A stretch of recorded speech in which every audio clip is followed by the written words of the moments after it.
He cheated with guys, but I'm staying, here's why. Started with a misplaced phone. Mark had left it on the kitchen counter, face up, something he never did.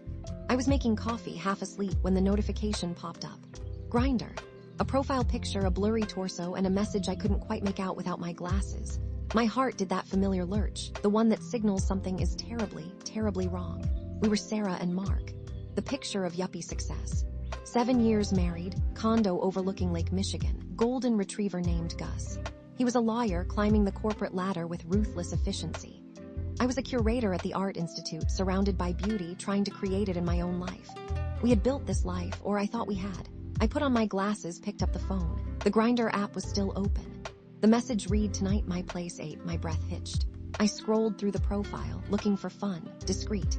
Then the pictures, not just torsos, explicit pictures. Pictures of Mark. I didn't scream, I didn't cry. I just stood there, the phone trembling in my hand, the coffee machine gurgling a soundtrack to my world shattering. He came in a few minutes later, looking crisp and professional in his suit, ready to conquer another day at the office. "Morning, babe," he said, kissing me on the cheek. The taste of his kiss was suddenly wrong. "Mark," I said, my voice flat. "What is this?" I held out the phone. His face drained of color. He stammered, tried to grab the phone, but I pulled it back. "Sarah, I can explain how my husband is on Grindr hooking up with men." The word felt foreign on my tongue, alien to our reality. He sank into a chair, his shoulders slumping. "It's complicated." Complicated? My blood ran cold. Complicated? Try devastating. That's when the truth started to trickle out. A slow, agonizing drip feed of confessions and half-truths. He had been seeing men for months. It started with anonymous online encounters, then escalated to meeting up with guys he met at work, through friends, anywhere he could find the release he craved. He claimed he still loved me. He said he didn't understand it himself. He blamed work stress, his emotionally stunted upbringing, anything but himself. His father, Richard, a man carved from granite and expectations, always pushed him towards a certain ideal of masculinity. A wife, a family, a successful career. Mark had always strived to meet those expectations, burying anything that didn't fit. I called Emily, my best friend since college. She listened, her voice tight with anger and sympathy. "Sarah, you can't stay with him. This is a betrayal of the worst kind. Get a lawyer, get out." But it wasn't that simple. 7 years, a shared life, a history. Gus, our ridiculously fluffy, who loved us both unconditionally. The thought of dismantling everything felt impossible. We started couples therapy with Dr. Anya Sharma, a calm, insightful woman with kind eyes and a no-nonsense approach. The first few sessions were a blur of tears, accusations, and painful silences. "Mark," Dr. Sharma said in one session, "you've built your life on a foundation of denial. You've been living a lie for so long that you've convinced yourself it was the truth." He looked at me, his eyes filled with a mix of shame and desperation. "I never meant to hurt you, Sarah, I swear. I didn't know how to be myself." The more we talked, the more I realized how little I actually knew about the man I had married. I knew his favorite coffee, his preferred brand of socks, his work schedule, but I didn't know his soul. I started digging into Mark's past. I called his mother a sweet, well-meaning woman who seemed oblivious to the turmoil beneath the surface. She painted a picture of a dutiful son, a brilliant student, a man who always did what was expected of him. I learned about Richard's relentless pressure, the subtle but constant disapproval, the expectation of perfection. Mark had spent his entire life trying to please a man who was incapable of giving him genuine affection. Then there was David, a colleague of Mark's. Younger, charming, and seemingly everything Mark wasn't. He was the first man Mark had actually formed an emotional connection with. And Liam, a guy he met online. More of a physical connection, a purely sexual outlet for his pent-up desires. Each new revelation felt like another blow. Each man a symbol of my failure, of Mark's deception.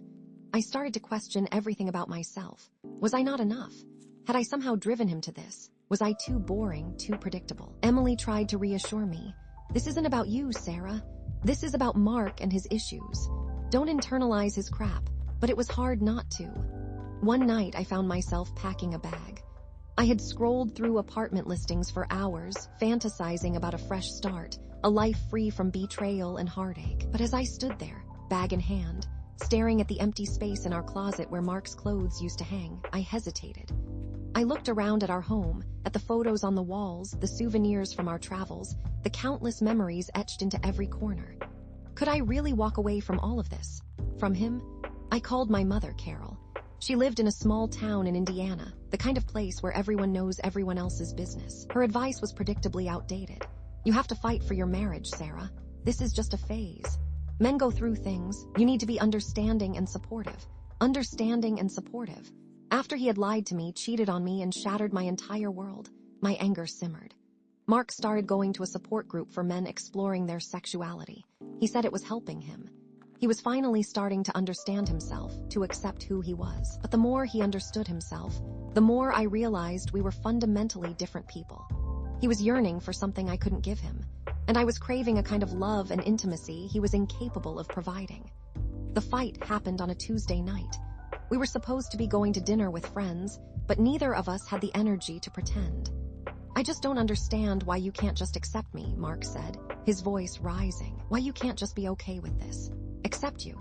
Mark, you lied to me for years. You built our entire relationship on a lie. How can I just accept that? I screamed back. Maybe if you had been more open, he retorted. Maybe if you hadn't been so focused on your career, maybe if you had paid more attention to me, that was it. Something inside me snapped. So this is my fault? I said, my voice dangerously low.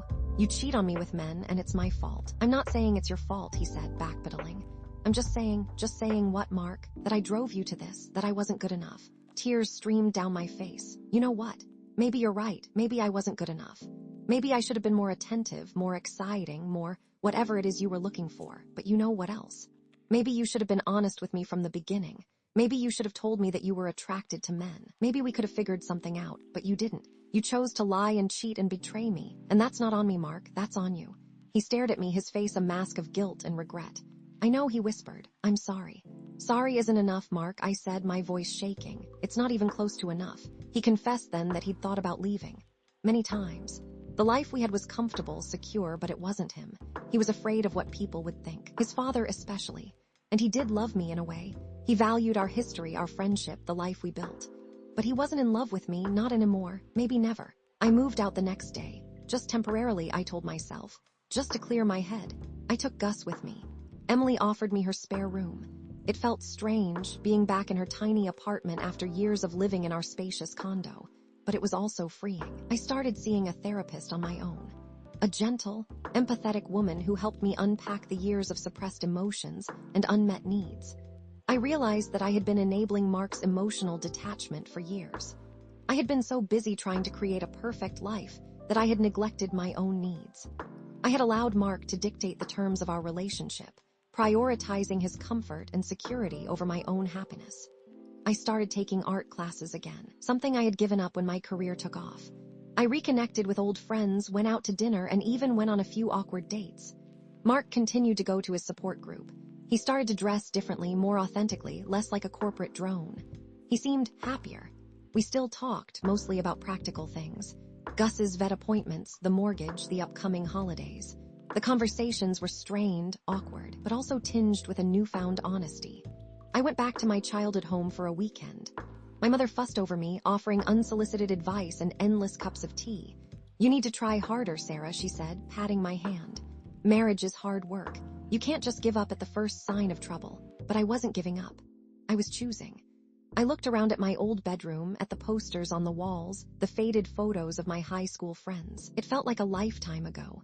I realized that I had been living my life according to other people's expectations for far too long. I drove back to Chicago with a newfound sense of clarity. I knew what I had to do. We met at a neutral location, a small coffee shop near our condo.